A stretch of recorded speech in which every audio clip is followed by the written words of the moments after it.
अब जिनका genetic sugar चला आ रहा है, नए बच्चे हैं, वो 40-45 पे शुगर से बचे, उनको क्या सलाह दोगे? हाँ, ये बड़ी बात है कि जो पीढ़ी दर पीढ़ी है, मतलब कि जिसको हम कहते हैं जेनेटिक रोग हो गया कि माता पिता को है, नाना नानी को है, दादा दादी को है, तो बच्चों में आ सकता है।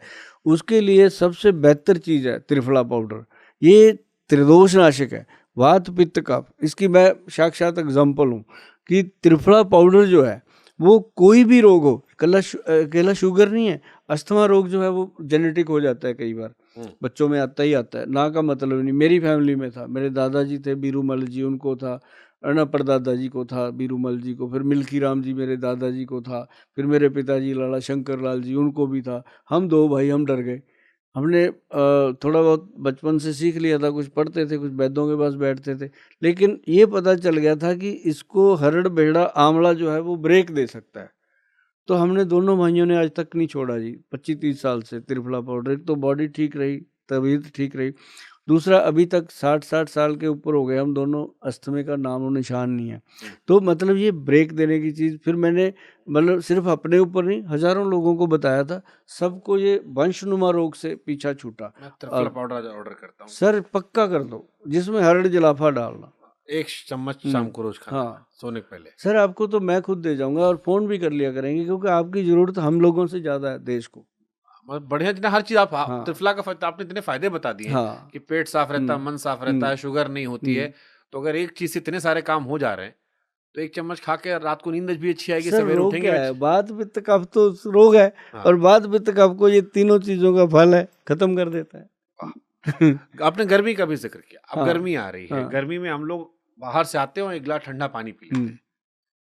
वो गलत है, क्या गलत होता है इसमें? एकदम ठंडा पानी नहीं पीना क्या चाहिए। होता है इसमें? इसमें क्या होता है कि हमारा शरीर गर्म सर्द हो जाता है कई बार। कई लोग देखा होगा आपने, उनको बहुत जल्दी कोल्ड हो जाता है, बहुत जल्दी छींकें लग जाती हैं, वो गर्म सर्द होने का। अब पहले पहले क्या होता था, अपने घरों में बुजुर्ग अपन खेल कूद के आते बाहर से, तो माता पहले ही कह देती थी घड़े का पानी पी ले, अगर ठंडा पानी नहीं पीना। तो मतलब वो नॉर्मल पानी, और वो भी ऐसे नहीं पीना, फिर उसको सिप करके पियो। अब क्या होता है, गर्मी इतनी अंदर से जल रहा होता है, अपन ऐसे डिग, हाँ उल्टू बोतल ही मुंह को लगा अब देते तो हैं फ्रिज मैदान से, में लोग खेलते हैं, वहीं पानी की वहीं बोतल पीते मंगाते हैं, घोड़ो। हाँ करते हैं जी। और वो सारे देखना जी, जो ऐसे खेलने वाले पानी गुड़ करते हैं, घुटनों में दर्द होता ही होता है, ना का मतलब नहीं है, एक टाइम पे आके घुटने दुखेंगे। तो बाहर से आगे गर्मी लगती है, पानी पीने का मन है, तो कोशिश करो कि नॉर्मल पानी पियो, और उसको सिप करके पियो। अगर बहुत ज़्यादा आपको मस्ती चढ़ी हुई है, तो उसमें शक्कर जो गुड़ से बनती है, शक्कर डाल दो 1-2 चम्मच, या मिश्री डाल दो 1-2 चम्मच, फिर वो पानी पी लो। आपने कई बार मिट्टी घड़े का जिक्र कर दिया, मैं फिर एक बार इसको अच्छे से फ्रेम ही कर लेता हूँ। एक आदमी जो नल से पानी पीता है, या अब तो नल रहे नहीं, एक आदमी जो टैप वाटर पीता है, आरओ वाटर पीता है, प्लास्टिक बोतल पानी पीता है, और एक आदमी जो मिट्टी घड़े पानी पीता है, उसमें क्या अंतर है? क्या मिट्टी घड़े के पानी में इम्यूनिटी ज्यादा है? उसमें इम्यूनिटी ही इम्यूनिटी है, क्योंकि हमारी बॉडी है मिट्टी की है, समझ गए ना, तो इसने मिट्टी में ही मिलना है, मिट्टी से ही बनी है। तो ये आप एक चीज़ और बताता हूँ मैं आपको, ये ना अपने राजीव दीक्षित जी का नाम सुना होगा आपने, बहुत फेमस और बहुत हमारे बहुत आदरणीय हैं सभी देशवासियों के। तो उन्होंने एक बार जिक्र किया था एक पॉडकास्ट में कि मिट्टी को, जो सिवे की मिट्टी होती है, जो मतलब मुर्दे को जला के आते हैं, उसके बाद उसमें से राख ले लो, और एक ले लो मिट्टी जमीन की, दोनों को लैब में टेस्ट कराओ, सेम आएगी, जिंक जुंक सब उसमें बराबर आएगी। तो एक बार मेरे कीड़ा आ गया जी खुराफाती दिमाग में, मैंने ये किया। हमारे चंडीगढ़ में 25 सेक्टर में शमशान है, वो बहुत अच्छे से जानते हैं वो पंडित जी, मैं उनसे बना के रखता हूँ। मैं कहा जब मैं आऊँगा ना ध्यान रखना, क्योंकि जाना तो सबने है। तो वो ना कहते होते हैं मुझे क्या पता तेरे से पहले मैं चला जाऊँ। मैं कहा वो बात की बात है, थोड़ा ध्यान रखना उस समय है ना।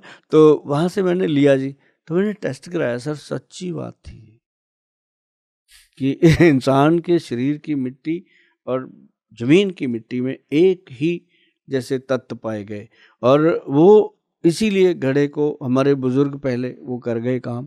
और घड़े का जो पानी है वो मैं आपको बताऊं जी, जो जीवन होता है वो है। अब आप जो आर ओ घर पे लगा होगा, आपके जरूर लगा होगा। हाँ। लगा भी दूसरा होगा जो सबसे बेस्ट आप कर सकते हैं, अपने लिए करते हैं, अपने लिए नहीं करते, अपने बच्चों के लिए, माँ बाप के लिए सोचते हैं कि अच्छी चीज़ हो। तो आप उसके आगे ना एक वाइट कलर का कपड़ा बांध लेना, उसमें से पानी निकालते रहना। वाइट कपड़ा उसके अंदर कितनी गंदगी आएगी आप सोच नहीं सकते। और वही आप घड़े के पानी से जब लेते हो लोई, वाइट कपड़े से छान छान के देखना, कुछ नहीं आता, इतना स्टरलाइज करता है वो पानी। नाइस। मैं तो देसी तरीके से समझाता हूँ, देसी जो तरीके समझ की आ जाए। सवाल भी इसमें देसी रखते हैं। अभी गर्मी में लोगों को सर कई बार हाफा लग रहा है, कमजोरी लग रही है, तो कई लोग एनर्जी ड्रिंक्स पीते हैं हाँ। कि जो है एनर्जी ड्रिंक्स पी लें, थोड़ा सा एनर्जी अच्छी आ जाएगी। क्या सत्तू या बेल का शरबत जो है ये सारे एनर्जी ड्रिंक में भारी पड़ सकता है गर्मी में? गट को मतलब ठंडा, पेट को साफ और पेट को, आंतड़ियों को स्ट्रांग रखने के लिए अगर कोई दुनिया की चीज़ है वो बेल है। बेल का शरबत पियो, बेल का मुरब्बा खाओ, और कुछ नहीं होता ना जी। बेल का फल जो है वो पंसारी से मिल जाता है सूखा, उसको ले आके कूट पीस के मिक्सी में डाल दो, पाउडर बन जाता है।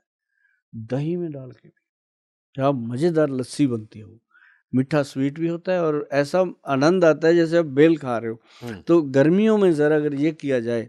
और दूसरी बात, आपने बात की सत्तू की, तो मैंने पहले ही बताया कि मैंने बहुत सारी चीज़ें देखी मार्केट में, तो मैंने सोचा कि चने का सत्तू दिया जाए लोगों को। अब फिर चने का सत्तू जब दे ही रहे हैं तो उसमें क्यों ना मेथी और कलौंजी भी मिला दी जाए।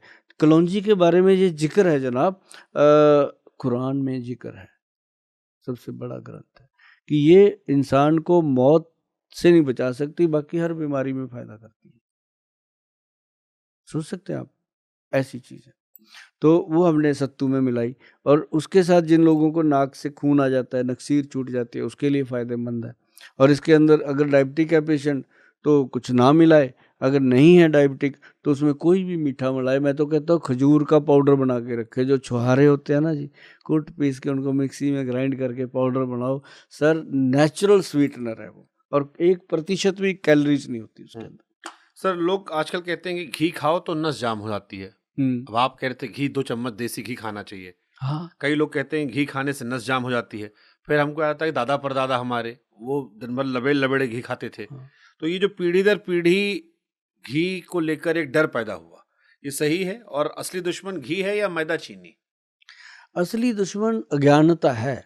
अगर आप मान लो 500-600 रुपये किलो का देसी घी लेके आ रहे हो सर, मैं तो कहता हूँ उससे बेटर ना लेके आओ, उससे अच्छा तो सरसों का तेल खा लो। मतलब देसी घी हो, आप घर पे देसी घी बना के देखो, आपको 1200, 1100, 1200 रुपये किलो से कम नहीं पड़ेगा। जबकि उसके अंदर हम अपनी अपनी लेडी जो घर पे है, महिला है, उसकी लेबर नहीं लगाते, गैस जो जल गया उसकी लेबर नहीं लगाते। कंपनी वाले तो वो भी लगाएंगे। अगर आपको घर में 1100 पड़ रहा है तो 1300 मान के चलो उसको विद लेबर। तो मतलब उसको ये लोग 500 में दे देते हैं, मुझे नहीं पता, भगवान जाने। चलो उनका अपना हो सकता है, कोई डोनेशन देते हो बीच में कि इस बहाने देश की सेवा हो जाएगी, पर मुझे नहीं लगता कि 500। हाँ, देसी घी खाने से गाय का होना चाहिए। दो तरह का घी होता है जी, एक तो होता है भैंस का दूध का, एक होता है गाय के दूध का। जो ग्रंथ में लिखा है मैं वो बात करूंगा, बाहर जाके बात नहीं करते। ग्रंथ में दिया गया है कि जो गाय का, जो भैंस का दूध का बनता है घी, वो है पहलवानों के लिए, और जो गाय का है वो गृहस्थी लोगों के लिए, जैसे आप लोग हैं, हम हैं, जो घर बार चलाने वाले लोग हैं, उनके लिए गाय का घी है। क्योंकि हमने कोई एक्सरसाइज वर्जिश नहीं करनी, वो आसानी से पच जाता है। तो अगर देसी घी गाय का लिया जाए, नाक में डालो देसी घी, अंडर आर्म में लगाओ, नाभि में लगाओ, उसको खाओ, मज़ेदार चीज़ है जनाब।